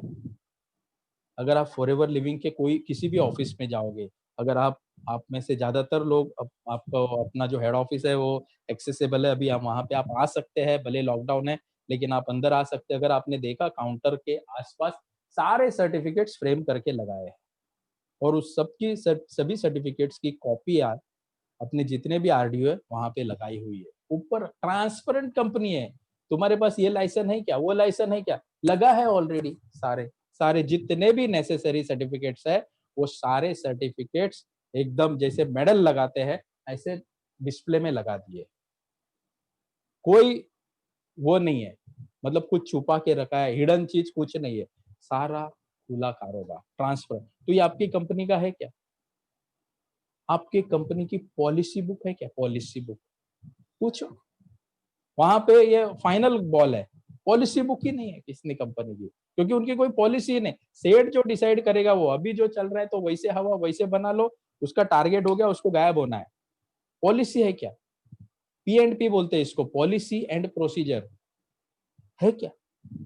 देखो, अपने यहाँ पे बाकायदा पॉलिसी है। अपना जो अभी फिजिकल फॉर्म बहुत, बिकॉज ऑनलाइन चल रहा है, सो फिजिकल फॉर्म जिसने भी भराया है, आपको मालूम होगा अगर आपने फॉर्म भरा, उसके साथ में एक बुकलेट आता था, वो बुकलेट में पॉलिसी कंपनी डे वन को आपको दे रही है। अब पॉलिसी बुक कंपनी, अगर हम लोग एनडीओ समझते हैं, जो सक्सेस साइकिल है, उसमें हमारा पहली स्टेप होती है अंडरस्टैंडिंग। सो अंडरस्टैंडिंग के लिए अगर आप कंपनी की ट्रेनिंग्स देखते हो, तो उसमें पहला स्टेप है रीड द कंपनी पॉलिसी। कोई चीज छुपा के नहीं रखते। कंपनी प्रमोट करती है कि पॉलिसी बुक ले, पढ़े आप सभी लोग, और पॉलिसी में कुछ अपडेट होता है तो उसकी नोटिस लगती है, वो आप तक पहुंचाती है ईमेल के थ्रू या फेसबुक पेज के थ्रू। तो ये ट्रस्टवर्दी रेपुटेशन का बात है। जैसे मैंने कहा, बहुत सी कंपनी का क्या चलता है, क्या कुछ मालूम ही नहीं है, कोई पॉलिसी नहीं है, कोई प्रोसीजरल वो चीज नहीं है। बॉस की मर्जी आई वैसा काम, चलो ये महीने में ऐसा पॉलिसी, अगले महीने में वैसा पॉलिसी, उसके बाद ये पॉलिसी, क्योंकि कोई सिस्टम नहीं है, कोई प्रोसीजर नहीं है। तो ये 5 चीजें हैं जो आपको इसके बाद तय करती है सही कंपनी कौन सी। PQRST, रिकैप करता हूं। P is for product quality, Q quantitative momentum, quantitative momentum मतलब जमाने के साथ कंपनी चल रही है क्या, ग्रो हो रही है क्या। तीसरा रेवेन्यू स्ट्रक्चर, रेवेन्यू स्ट्रक्चर में इनकम डिस्ट्रीब्यूशन है, फेयर एंड जनरस है क्या, सस्टेनेबल इनकम प्लान है क्या, प्रॉपर रिवॉर्ड सिस्टम और ट्रांसपेरेंसी है क्या, और वो जो प्लान है वो कितना मिनट में या कितने घंटे लगते हैं आपको समझाने के लिए, रिक्रूटिंग पे पैसा मिलता है क्या, टर्नओवर पे पैसा मिलता है। तो ये पहला समझना है। उसके बाद चौथा सबसे इंपॉर्टेंट, सपोर्ट सिस्टम। एक अच्छा इंसान, एक बेहतर इंसान, एक अच्छा एंटरप्रेन्योर बनाने के लिए कंपनी की तरफ से क्या क्या मिलता है, कौन सी ट्रेनिंग है, कौन से टूल्स है, कौन से सपोर्ट्स है, अलग अलग टूल्स अपने को फॉरएवर की तरफ से मिलते हैं। और पांचवा है ट्रस्टवर्दी रेपुटेशन। ये 5 क्राइटेरिया के प्रोडक्ट क्वालिटी में क्या है, टेस्ट क्या है प्रोडक्ट क्वालिटी में, टेस्ट टेस्ट ये है कि क्या आपके प्रोडक्ट बिना नेटवर्क मार्केटिंग बिजनेस अपॉर्चुनिटी के भी आप खरीदेंगे क्या, या आप किसी को बोलेंगे वो जाके लेगा क्या लाइन लगा के। और ये फॉर्मूले पे ही खत्म हो जाएगा 80% कंपनीज। उनका वो अपॉर्चुनिटी हटा दो, कोई उनका प्रोडक्ट लेगा नहीं, वो खुद भी नहीं लेगा। जो आपको प्रोडक्ट प्रोडक्ट प्रोडक्ट कर रहा था, उससे 10 गुना अच्छा मार्केट में अवेलेबल है। और अपने साथ क्या है, अब फॉरएवर को आप कंपेयर करो प्रोडक्ट क्वालिटी में।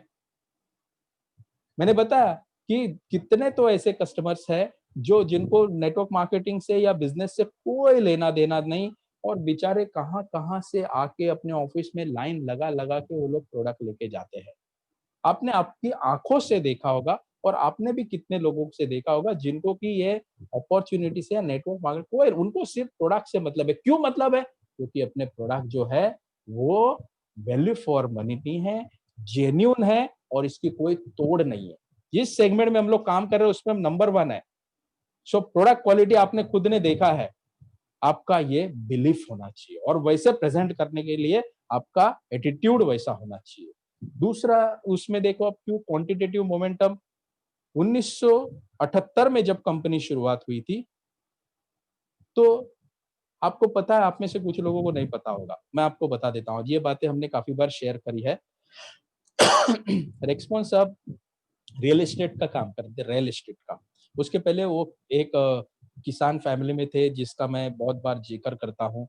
और किसान फैमिली से उन्होंने मेहनत करके कुछ छोटे मोटे बिजनेस के, फिर रियल एस्टेट में उन्होंने बहुत अच्छा किया था। अगर उनको फॉरएवर नहीं करना है तो भी वो बहुत ही अच्छे अमीर बन चुके थे।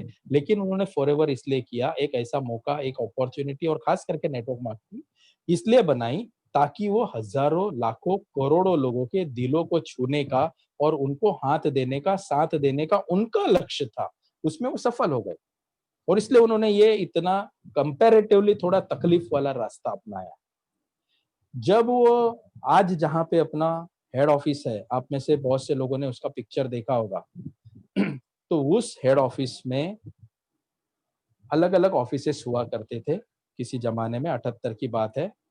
और जब इनको बिज़नेस एक्सपांशन के लिए कुछ फंड की ज़रूरत पड़ी उस टाइम पे, तो वहाँ पे वो जो अपना जो आज जहाँ पे अपना हेड ऑफिस है, वहाँ पे जैसे मैंने बताया अलग-अलग ऑफिसेस हुआ करते थे, वहाँ एक बैंक भी हुआ करता था और उस बैंक में ये अपने रेक्समोन साहब कुछ लोन के लिए गए थे उस ज़माने में जब उनको बिज़नेस एक्सपांड करना था।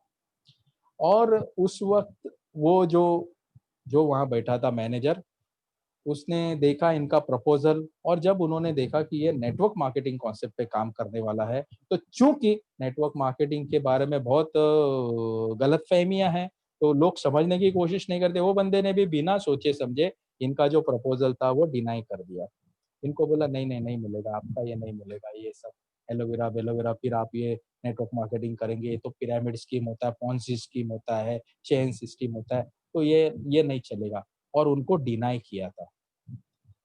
कुछ सालों के बाद रेक्समोन साहब दोबारा उस जगह पे गए और उस वक़्त तो बैंक वहीं पे था और इत्तेफ़ाक से वो मैनेजर भी वहीं पे था और जब वो गए तो मैनेजर ने देखा उनको और मैनेजर की पहली रिएक्शन ये थी तू वापिस आया?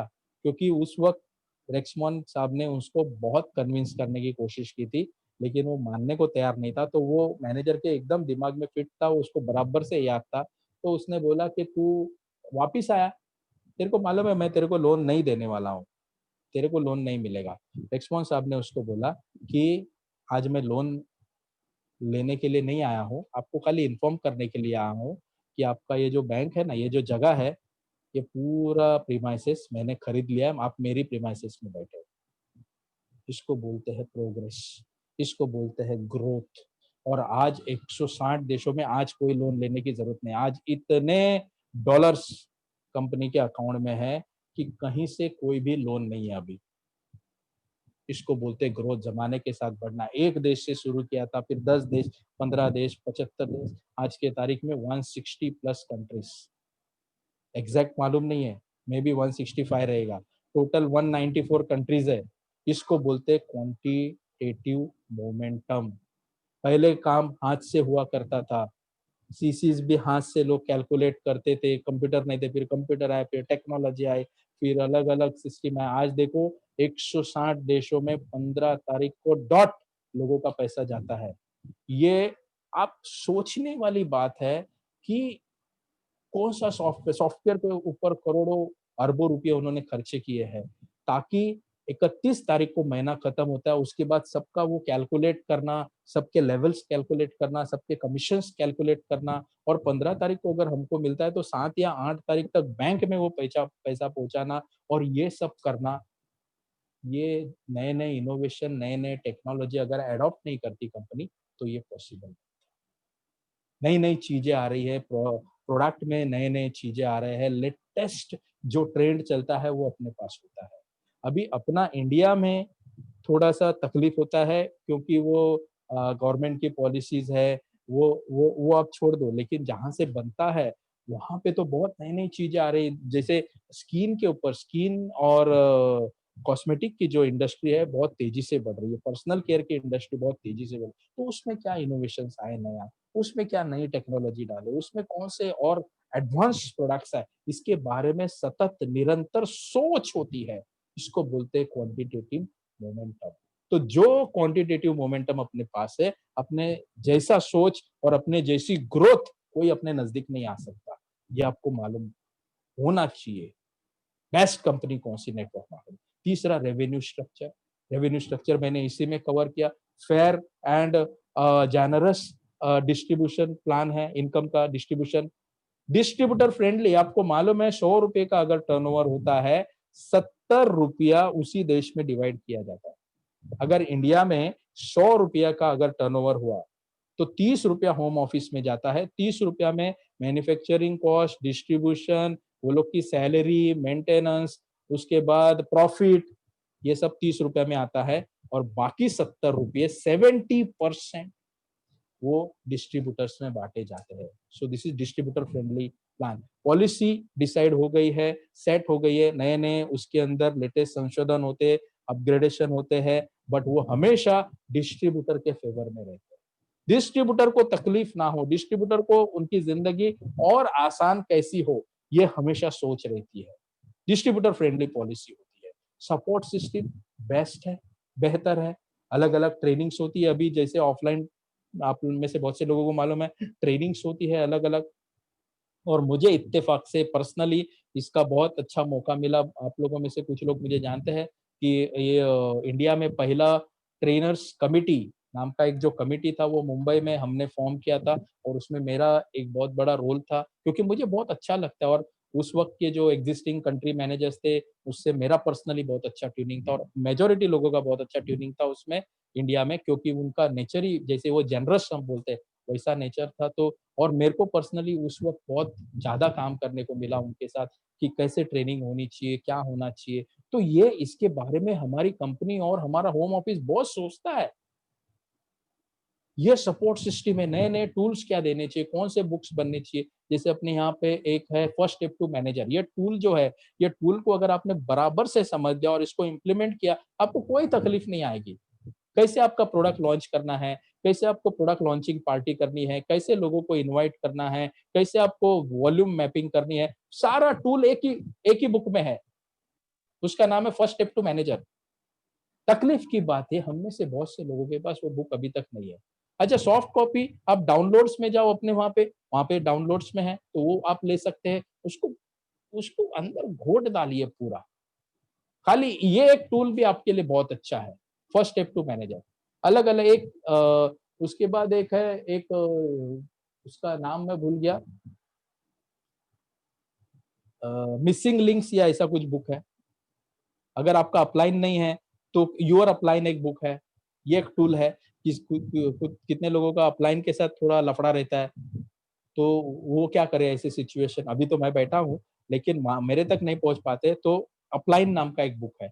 वो बुक में आप कैसे आगे बढ़े, ये टूल्स है, थोड़ा कैटलॉग है, ब्रोशर है, बहुत सी चीजें हैं अपने पास।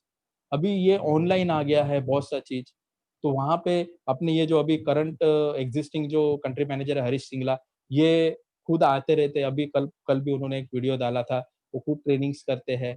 तो ये एक ऊपर से जो सपोर्ट सिस्टम आ रहा है, वो हमारे तक पहुंच रहा है। देखिए, ध्यान में रखिएगा, फॉरएवर लिविंग प्रोडक्ट को आपको एक डोर टू डोर जो माल बेचते हैं वो सेल्समैन बनाने में कोई दिलचस्पी नहीं है। आप एक अच्छे इंसान और अच्छे एंटरप्रेन्योर कैसे बने, इसमें दिलचस्पी है। सवाल ये उठता है, आपको है क्या वो दिलचस्पी? आपको एक अच्छा इंसान बनना है क्या? और अच्छा इंसान अगर बनना है, अच्छा इंसान कैसा बनता है? एक मूर्त रहती है। आपने कोई भी एक मूर्त बनाता है, तो एक जो वो स्कल्पचर रहता है, एक शिल्पकार रहता है, मूर्तिकार रहता है, वो क्या करता है? मूर्त किससे बनती है? पत्थर से। तो पत्थर में क्या करता है वो, जब वो मूर्त बनाता है, तो पत्थर के अंदर मूर्त होती है। वो क्या करता है? जो अनवांटेड पार्ट है, उसको वो तोड़-तोड़ के निकाल देता है। अनवांटेड पार्ट तोड़ के निकालता है। कोई जोड़ता है क्या पत्थर को? नहीं। पत्थर तो वन पीस रहता है। मे बी एक रेक्टेंगल पीस रहेगा लंबा चौड़ा, उसको वो तोड़ तोड़ के आकार देता है। क्या करता है? जो अनवांटेड पार्ट है वो निकाल के फेंक देता है, वो मूर्त खिल के बाहर आती है। आपके अंदर अनवांटेड चीजें बहुत है, और आपका मूर्तिकार कौन है? आप खुद है। लेकिन जब वो छिन्नी हथौड़े के फटके लगेंगे आपको, जो रिजेक्शन मिलेगा, तकलीफें आएगी, बहुत से लोग वो डर से वो निकल जाते हैं, बोलते नको नको, ये खूब लागता है, फटके लग रहे हैं। लेकिन जो लोग वो बर्दाश्त करते हैं, वो घाव जो बर्दाश्त करते हैं, अच्छी मूरत निकल के आती है। तो फॉरएवर का प्रयास ये है, आप एक अच्छा, और मेरा पर्सनली प्रयास ये है कि आप एक बेहतर इंसान बने। बेहतर इंसान बेहतर बिजनेसमैन अवश्य बनता है। बेहतर बिजनेसमैन बेहतर इंसान बनेगा, इसकी कोई गारंटी नहीं। एक अच्छा बिजनेसमैन, एक अच्छा इंसान बनेगा, इसकी कोई गारंटी नहीं, लेकिन एक अच्छा इंसान, एक अच्छा बिजनेसमैन जरूर बनेगा। हमारा प्रयास है आप एक अच्छा इंसान बनो, अच्छा बिजनेसमैन आप बन ही जाओगे। अच्छा बिजनेसमैन के लिए क्या-क्या सीखनी है वो तो हम सिखाते, सपोर्ट सिस्टम जो है, आप एक अच्छा इंसान कैसे बनेगा उसका है। और 5वां ट्रस्टवर्दी रेपुटेशन। देखिए आप ट्रैक रिकॉर्ड निकाल के देखिए, 42 साल से कंपनी मार्केट में है। कोई ऐसे केसेस नहीं है कि किधर फ्रॉड किया, ये कंपनी भाग गई, ये देश से भाग गई तो अभी ये देश में आ गई, अभी पहले सिंगापुर में था, उधर से बंद किया, अभी इंडिया में आ गई, इंडिया से भाग के नेपाल में जाएगी। नहीं, बढ़ रही है, रिस्पेक्ट मिल रहा है। बेस्ट केयरिंग कंपनी का अपने को अवार्ड मिला, बेस्ट केयरिंग कंपनी। आप इमेजिन करके देखिए, किसी कंपनी को किसी कोई देश ये लोगों की फिक्र करने वाली कंपनी ऐसा पुरस्कार देता है तो वो सिर्फ फॉरएवर लिविंग प्रोडक्ट है। और नेटवर्क मार्केटिंग की कंपनी, इसलिए तो फिर और सोने पे सुहागा। नेटवर्क मार्केटिंग पे कॉन्सेप्ट का नेटवर्क मार्केटिंग कॉन्सेप्ट पे काम करने वाली कंपनी को कोई देश बेस्ट केयरिंग कंपनी का देता है लोगो और अवार्ड। अपने को फिलीपींस में राष्ट्रीय पुरस्कार मिला है, नेशनल अवार्ड मिला है, राष्ट्रीय पुरस्कार। आपको ये कॉलर टाइट करने वाली बातें हैं। हमारी कंपनी को जर्मनी में बेस्ट नेटवर्क मार्केटिंग कंपनी ऐसा अवार्ड मिला, बेस्ट नेटवर्क मार्केटिंग कंपनी। आपको ये मालूम होना चाहिए। और ये बाकी के जो चिल्लर कंपनियां है ना, ये जब आप देखोगे और इन क्राइटेरियो पे आपको जब आप जज करोगे, जब आप चेक करोगे, फैक्ट एंड फिगर्स देखोगे, तो आपको समझ में आएगा कंपनी नंबर 1 कौन सी है, फॉरएवर लिविंग प्रोडक्ट। और फिर आपको पता चलेगा, या आपको जो गुमराह करने को जो आया था, वो लल्लूपन जो है, उसको बोलने का बैठ बैठ चाय पीता है क्या पी। और ये 4 5 6 चीजें उसको पूछने का है। तो फॉर्मूला ये है PQRST। मेरे ख्याल से ये आपको दिमाग में फिट बैठा होगा। मैं क्या करता हूँ अभी, रिकॉर्डिंग बंद कर देता हूँ और फिर मैं आपके माइक ओपन कर देता हूँ। इससे रिलेटेड कुछ क्वेश्चन है, तो मुझे कुछ लोगों ने इस प्रेजेंटेशन के पहले पूछा था कि सर मेरे को कुछ आपसे बात करनी है। वो बात हम कल करेंगे, क्योंकि मुझे थोड़ा टाइम है मेरे पास, दूसरा कुछ शेड्यूल मेरा ऑलरेडी फिक्स है। बट अभी मैं क्या करता हूँ, ये आपको, चलो ये रिकॉर्डिंग बंद करने के बाद एक फाइनल बात बताता हूँ, आज हमने क्या-क्या सीखा। आज हमने सबसे पहले सीखा ABC of this concept. ABC, ABC ये है कि ये डुप्लीकेशन का बिज़नेस है। तो डुप्लीकेशन के बिज़नेस में एक होता है एडवाइजर, एक होता है ब्रिज और एक होता है क्लाइंट। ये एबीसी। आपके क्लाइंट्स तो बहुत एन नंबर्स ऑफ क्लाइंट है जिसको कुछ मालूम नहीं, ना फॉरएवर लिविंग मालूम है, ना उसको प्रोडक्ट्स मालूम है, ना नेटवर्क मार्केटिंग मालूम है, ना पावर मालूम है, ना इस कंपनी का तेज मालूम है, ना इस कंपनी का ऑरा मालूम है, उसको कुछ मालूम नहीं है। उसमें का 50% शायद आपको मालूम होगा, लेकिन आप डिलीवर नहीं कर पा रहे हो। तो आपका काम है, एक सेतु का काम है, एक ब्रिज का काम है, एक पुल का काम है। आपके बहुत सारे जो क्लाइंट्स हैं, उनको आपको लेके आपके एडवाइजर को मिलाना, उसके साथ टाई अप करा देना, ये आपका रोल रहता है। लेकिन वहाँ पे रुके रहना, वहाँ पे बने रहना, स्टैग्नेंट होना, उसके बजाय आपको बहुत जल्दी मूव करना है, क्वांटिटेटिव मोमेंटम। आपको मूव करना है towards A. A is adviser, तो बहुत जल्दी आपको एडवाइजर बनना है। दूसरा हमने सीखा ABC is attitude, belief and commitment. Attitude पे मैंने काफी बात कर दी, बिलीफ पे हमने बात की। अभी हमको समझना है कमिटमेंट। कमिटमेंट ये होता है कि जो मैं डिसाइड करता हूं वो मैं करता हूं, और जो मैं बोलता हूं वो मैं करता हूं। तो इसके बाद आपको ये एक कमिटमेंट करना है या एक हैबिट बनानी है। आपको वो करना है जो आप बोलते हैं, और जो आपको बोलना है, जो बोलेंगे वही करना है। मतलब आप जितना कर पाओगे उतना बोलना है। आपको एक बोलना और आप कर रहे दूसरा, तो ये ट्रस्टवर्दी रेपुटेशन कंपनी का नहीं रहेगा। आप अपने आप में एक कंपनी हो। You are the CEO of your company. तो ये जो आपकी कंपनी को भी नंबर 1 करना है, मतलब आपके इंडिविजुअल, गोरख बच्चाओं की कंपनी, नीलेश बड़गुजर की कंपनी, दाऊद मकानदार की कंपनी, तो आपकी कंपनी में भी ये 5 चीजें आनी चाहिए। ये आपका ट्रस्टवर्दी रेपुटेशन, आपका सपोर्ट सिस्टम वगैरह वगैरह सब कुछ। आप कैसे देखते हो आपकी कंपनी को? तो ये आपके अंदर आएगा। कमिटमेंट ये है, जो आप बोलेंगे वो करेंगे। आपको हैबिट होनी चाहिए कि हाँ, मैं ये बोलता हूँ और ये करता हूँ। अब मुझे मेरे इस साल के टारगेट सेट करने हैं। तो मैं क्या करूँगा, अभी मेरा मेरा मेरा नज़रिया सेट करता हूँ कि मुझे इस साल क्या चाहिए। इस कंपनी के माध्यम से क्या क्या चाहिए। मैं एक अच्छा इंसान बन रहा हूँ अभी, शायद मैं आज तक मुझे समझ में नहीं आ रहा था, अभी मेरे को इस ट्रेनिंग के माध्यम से कुछ चीजें समझ में आ गई है। तो मैं क्या करता हूँ, अभी इस साल का मेरा टारगेट सेट करता हूँ। आज सोने से पहले आपको टारगेट सेट करना है, और टारगेट ऐसा सेट करना है जिसको हम लोग स्मार्ट सिखाते हैं आपको। Smart, specific, achievable, reliable, time bound, ऐसा एक आपको गोल सेट करना है आपको। तो वो जो गोल है, मे बी 10 लाख रुपया महीना, मे बी 12 लाख रुपया महीना।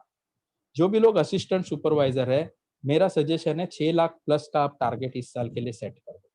6 लाख प्लस का। मैं आपको नीचे ला रहा हूँ क्या? नहीं। आपको लगता है यार मेरे को 12 लाख का मेरा कैपेसिटी है, मेरे को क्यों 6 लाख बोल रहे हैं? तो आप 12 लाख करो, लेकिन 12 लाख करने के लिए आपको कमीशन आएगा रिक्रूटिंग पे नहीं, वॉल्यूम पे, टर्नओवर पे। तो आप टर्नओवर करना चाहिए। आपको अगर लाख रुपया महीना चाहिए, तो आप मैनेजर होने के बाद आपको एक 50 से 52 सीसी या 45 से 55 सीसी होनी चाहिए आपकी, तो आपको लाख रुपया महीना आएगा। अगर आप असिस्टेंट सुपरवाइजर है, और अगर आप हर महीने से 15 लोगों की 2-2 सीसी कराते हैं, या 18 लोगों की 2-2 सीसी कराते हैं, तो भी आपको लाख रुपया आएगा।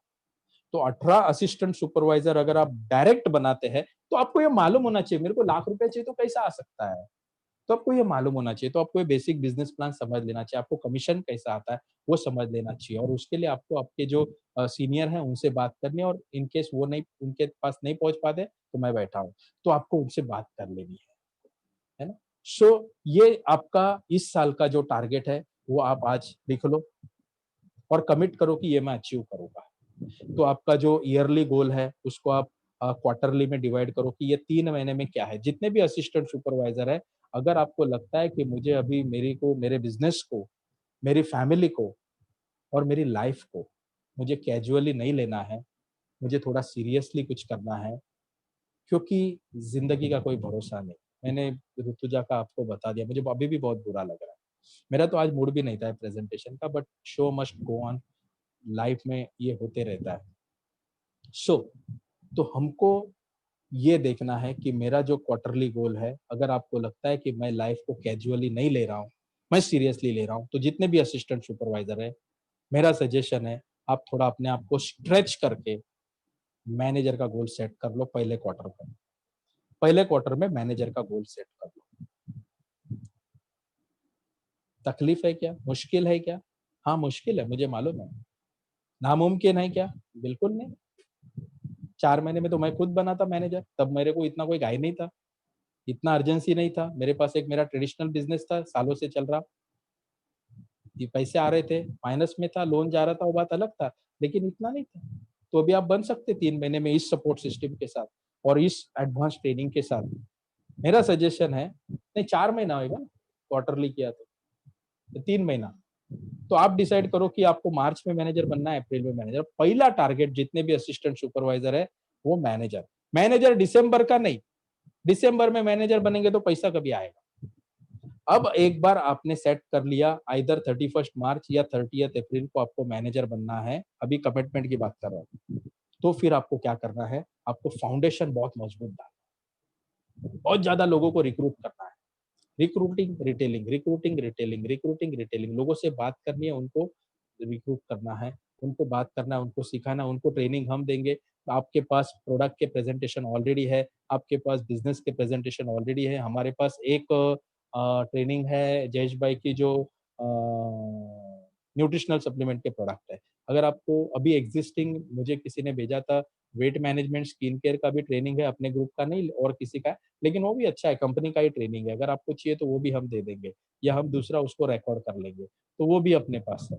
तो प्रोडक्ट का आपके पास इनफ इनफ वो है। आपको यूट्यूब के ऊपर बहुत से प्रोडक्ट के सेशन मिलेंगे, वो आप वहां से सीख सकते हैं। बिजनेस अपॉर्चुनिटी जो मेरा प्रेजेंटेशन है वो अवेलेबल है जो इसके ऊपर यूट्यूब पे, तो वो आप लेके आगे प्रमोट कर सकते हैं।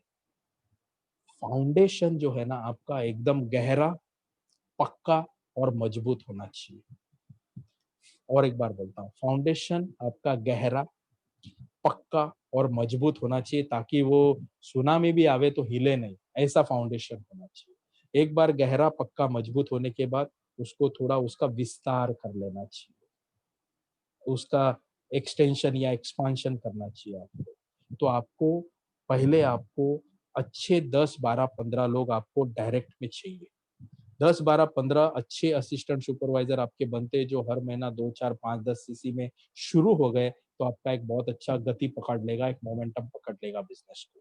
अगर आपने टारगेट रख लिया, आज पहली तारीख है कि इस महीने में कम से कम 4 से लेके 10 असिस्टेंट सुपरवाइजर बनाऊँगा, तो जो भी बंदा 4 असिस्टेंट सुपरवाइजर बनाने वाला है, जो आज ऑलरेडी असिस्टेंट सुपरवाइजर है और जो 4 लोगों को रिक्रूट करके उनको असिस्टेंट सुपरवाइजर बनाएगा, तो उसको कम से कम 20 से 22,000 रुपए का चेक आने वाला है और जो 10 लोगों को असिस्टेंट सुपरवाइजर बनाएगा, उनको 50 से 60,000 रुपए का चेक आने वाला है अगली 15 तारीख को। सो आपको ये एक्साइट होना चाहिए। हाँ, ये आने वाला है चलो। तो अभी फाउंडेशन के टाइम पे जब आप लोगों को रिक्रूट करते हैं, आप नए हो, थोड़ी-सी समझ आप में कमी है, तो आपको बहुत से रिजेक्शन मिलेंगे, बहुत से सेटबैक मिलेंगे, बहुत से लोग आपका मज़ाक उड़ाएँगे, बहुत से लोग आपको डिमोटिवेट करेंगे। आप इतने फ्रस्ट्रेट हो जाएँगे, शायद आपको लगेगा छोड़ दो यार ये आपको नहीं जमेगा। इधर ही आपका बिलीफ लेवल चेक करने का। बिलीफ है क्या नहीं आपके खुद पे?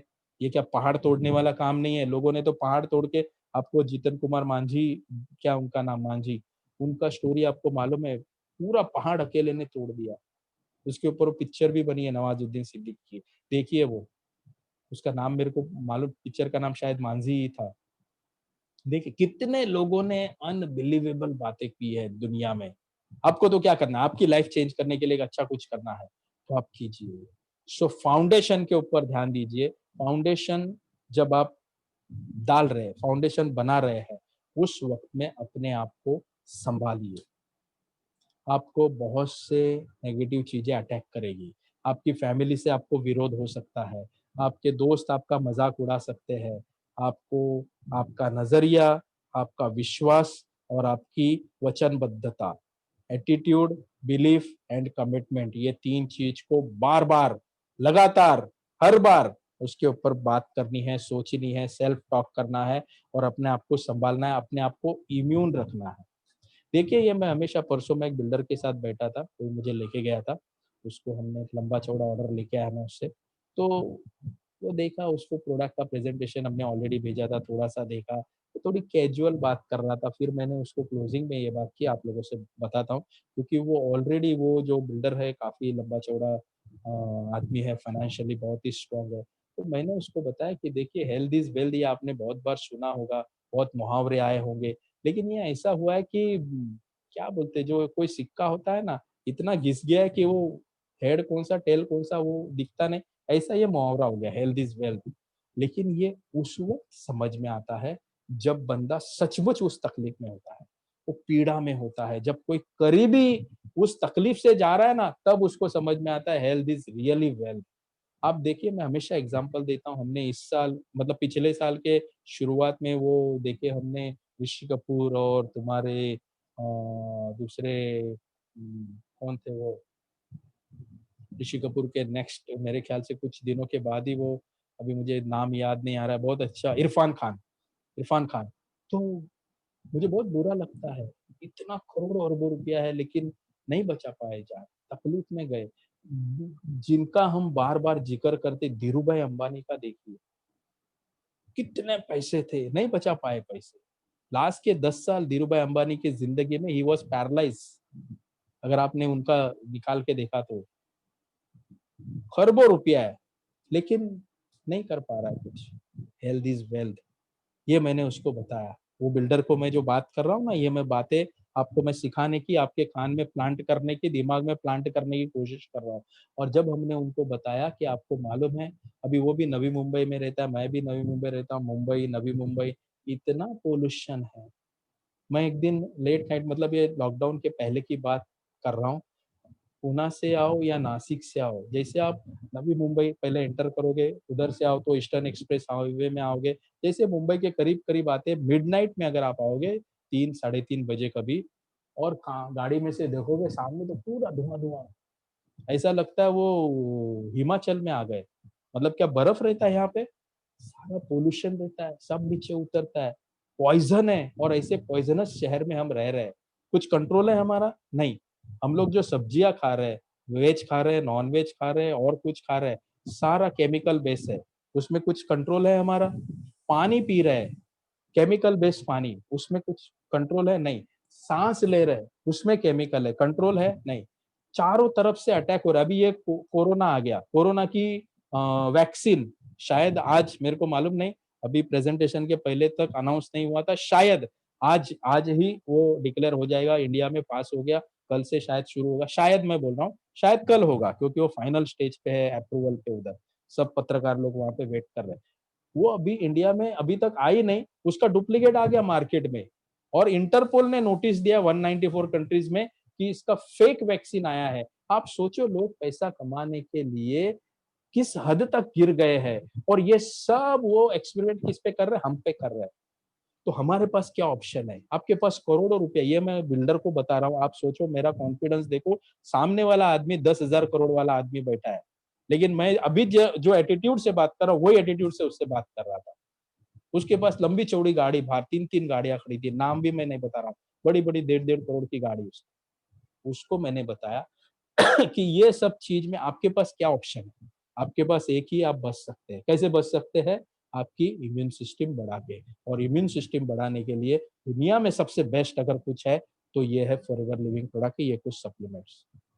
उसने बोला सर समझ में आ गया, आप मुझे दे दो क्या क्या लेना है। Sale close, and that sale close is what, ये है फॉरएवर के लिए। अब मुझे उसकी कोई चिंता नहीं है, और मैंने हजारों रुपए का माल लेगा। ये कॉन्फिडेंस कहाँ से आता है? ये बिलीफ से आता है।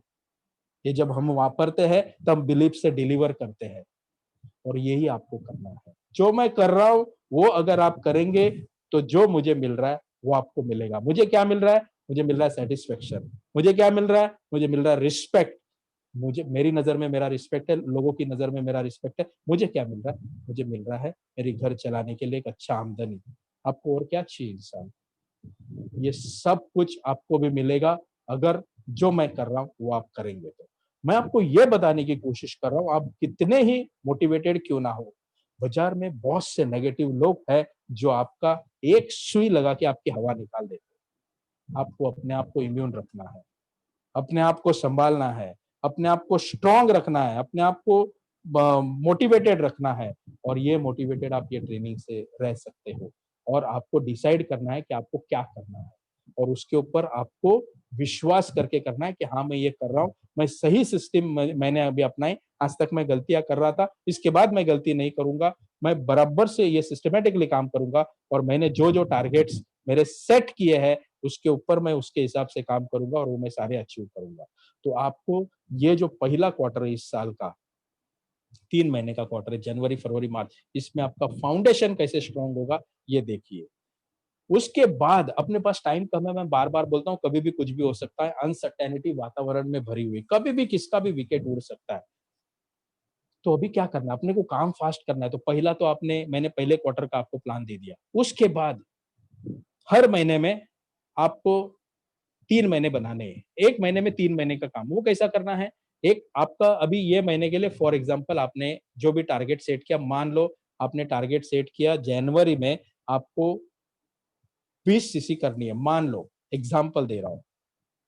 तो आपको क्या करना है? जनवरी को 3 महीने में डिवाइड करना है। कैसे? 1 तारीख से लेके 10 तारीख तक, 11 से 20, और 20 से 21 से 30। आपका जो मेजर काम है पहले 10 दिन में होना चाहिए।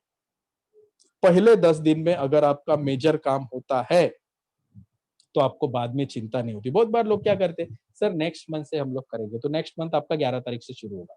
मेरा सजेशन ये है, जो जो भी लोग असिस्टेंट सुपरवाइजर है, कम से कम अगर आपने 4 या 5 सीसी हर महीने सोचा है, तो हर 10 दिन में वो काम होना चाहिए, और पहले 10 दिन में तो होना ही चाहिए।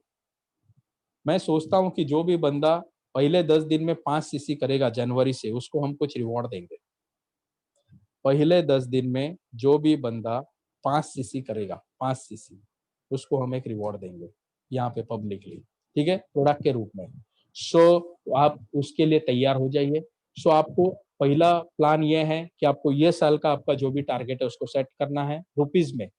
कितना पैसा आपको चाहिए रुपीज में? हाँ, रुपीज आपको तब मिलेगी जब आपकी उतनी सीसी हो गई। मैंने आपको सीसी का कैलकुलेशन दे दिया आपको, रफली आप जितनी भी सीसी करते हो उतने डबल में आपको पैसा मिलता है। मतलब अगर आपने इस साल में से 300 सीसी करी और आप मैनेजर है, तो आपको कम से कम 6 से लेके 8 लाख रुपए आ जाएँगे। तो आपको 10 लाख रुपए चाहिए, तो 450 ऑनवर्ड आपको सीसी चाहिए साल की। तो 12 महीने की अगर 450 चाहिए, तो हर महीने कितनी चाहिए? 50 रफली सीसी चाहिए। आपको वो कैलकुलेशन आपको करना है।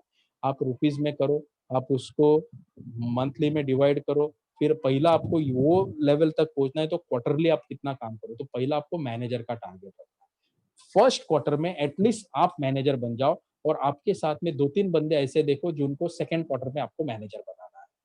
और उस हिसाब से आप चलो, ये टारगेट पकड़ के चलो, ये टारगेट रखो और ये टारगेट आप पूरा कर सकते हैं, इसका बिलीफ आपके अंदर होना चाहिए और टारगेट सेट करने का आपको दृष्टिकोण होना चाहिए। आपको लगना चाहिए मेरी वो औकात है, मेरी वो हैसियत है, मेरे अंदर वो कैपेसिटी है, मैं कर सकता हूँ। आपने देखा है फॉरएवर में जो ट्रस्टवर्दी रेपुटेशन की बात करता हूँ, 20-20, 21 साल के लोग 15-15 लाख रुपया पर मंथ फॉरएवर से कमा रहे हैं, लॉकडाउन के पीरियड में।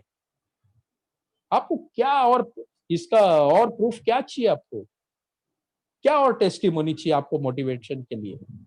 तो लोग कर रहे हैं, 20 साल के लोग। तो आप ये मत बोलिए मैं तो छोटा हूँ, मैं तो बुड्ढा हूँ। बूढ़े लोग भी कर रहे हैं, यंग लोग भी कर रहे हैं।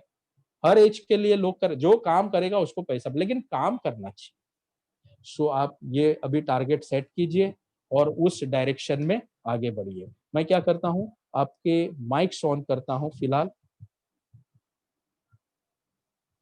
और सबसे पहले तो मुझे हाँ, रिकॉर्डिंग ओके,